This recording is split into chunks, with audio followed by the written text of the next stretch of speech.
¿Qué tal? Muy buenas tardes, ¿cómo están? Fíjense que hoy fueron entregados ya los primeros complementos del Fondo de Pensiones para el Bienestar.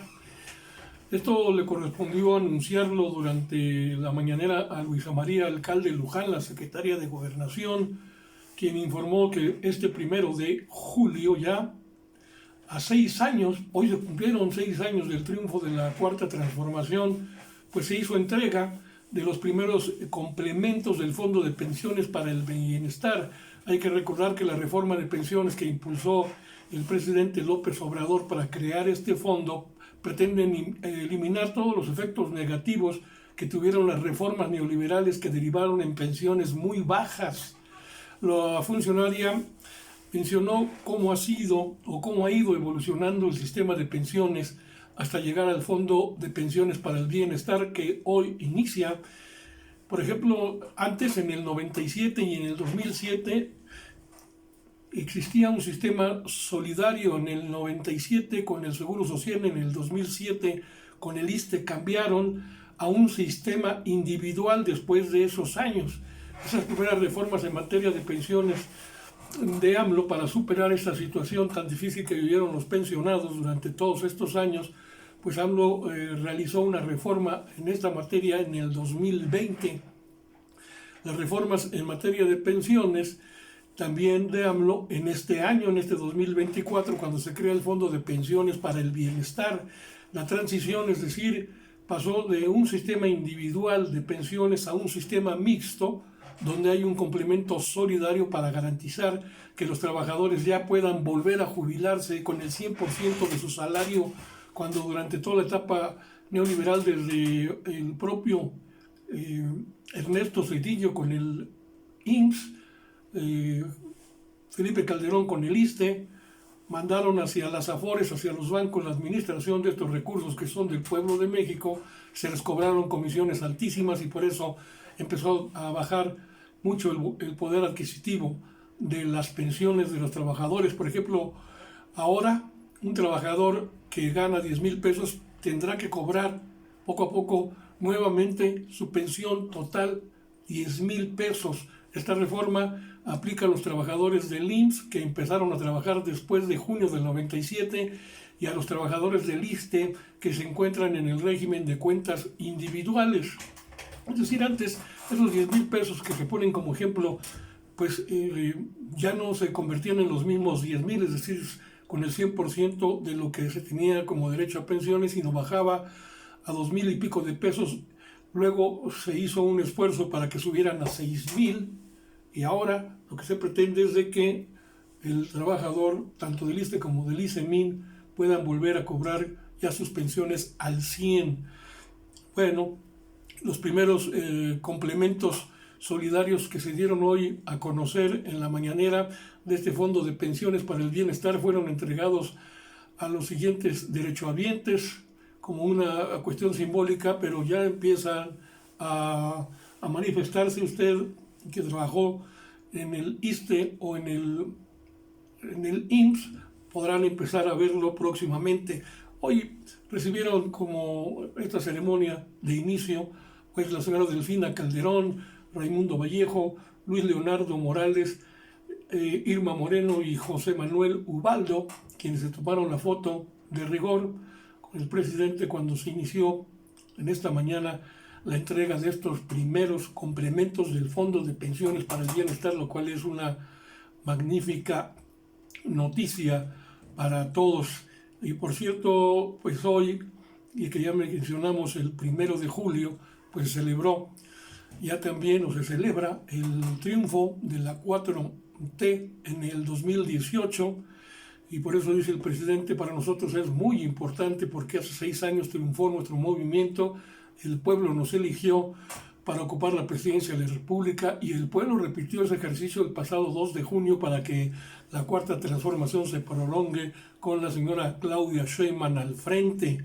Y dice respecto a Claudia Sheinbaum, a quien la destaca el presidente como la primera presidenta de México, dice que con ella el relevo está garantizado porque es una mujer llena de convicciones, de experiencia, una mujer honesta que por primera vez en la historia de nuestro país va a ser presidente de la República, y esto garantiza que no va a haber retrocesos. Y por eso el presidente, recordando su triunfo el de 2018 y recordando lo que ocurre en este 2024 con el nuevo mapa político de México, pues presumió los gobiernos que tiene Morena, ya no solamente en la presidencia de la República, sino en 23 estados. Entonces el mapa político de México queda con Morena 23 estados gobernando, mientras que el PAN solo 4, el PRI se reduce a 2, Movimiento Ciudadano igual 2, el Partido Verde 1, que sería San Luis Potosí. Vamos a mencionarlos. Morena con los 23 está gobernando Baja California Sur, Campeche, Chiapas, Colima, Ciudad de México, Guerrero, Estado de México, Hidalgo, Michoacán, Morelos, Nayarit, Oaxaca, Puebla, Quintana Roo, Sinaloa, Sonora, Tabasco, Tamaulipas, Tlaxcala, Veracruz, Yucatán y Zacatecas. Mientras que el PAN, Aguascalientes, Chihuahua, Guanajuato y Querétaro, el PRI, Durango y Coahuila. Jalisco sigue con el Movimiento Ciudadano, sigue con Jalisco y Nuevo León, y ya les mencioné a San Luis Potosí con el Verde Ecologista. Hoy también el presidente se lanzó contra el Wall Street Journal, este periódico gringo, por sugerir en su editorial que él seguirá gobernando tras bambalinas. Dice el presidente al responderle a este periódico y a su editorial que pues considera que esta editorial es una falta de respeto en contra de la doctora Sheinbaum y hacia todas las mujeres. Sostiene que se trata de un desconocimiento de lo que es Morena, de lo que es México y de las convicciones e ideales del propio presidente. Dice que el Wall Street Journal nos dedica a esa editorial llena de mentiras.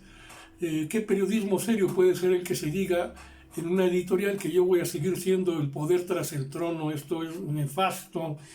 Y habló también sobre la necesidad, ahora que están las mesas de debate sobre la reforma al Poder Judicial, dice que es cierto que también debe haber reformas sobre la Fiscalía y las fiscalías de los estados, pero urge más la del Poder Judicial, aunque admita esta necesidad de reformas en las fiscalías.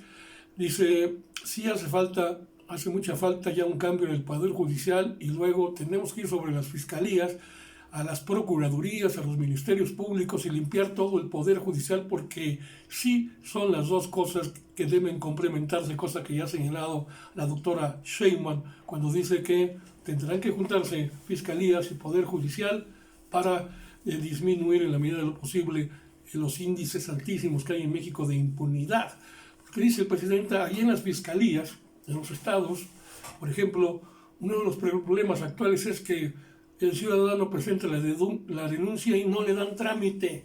Tiene que haber una cierta influencia de por medio para que salgan adelante las cosas, si no, también ahí se evidencia la grave corrupción que existe en las fiscalías. Y por eso hoy mismo la doctora Sheinbaum propuso la estrategia que ya la había enunciado, pero la estrategia República Segura y con Justicia, para abordar la inseguridad y la violencia en México. Y dice que las 5 propuestas que tiene ella están de manera clave: quitarle los jóvenes al crimen organizado, implementar la reforma al Poder Judicial que en estos momentos están en debate, mantener a la Guardia Nacional en las Fuerzas Armadas, duplicar el número de elementos de la propia Guardia Nacional, cosa que le da la autoridad el artículo 89 constitucional. Ella será la primera, mujer comandante de las Fuerzas Armadas. Y también hay que priorizar, dice ella, la búsqueda de personas víctimas de desaparición forzada en el país. Entre estos 5 ejes que conforman el plan de seguridad de la doctora Sheinbaum, pues están el fortalecimiento de las labores de investigación y la coordinación de las policías y fiscalías estatales para reducir la impunidad, estrategias que pueden ser muy positivas.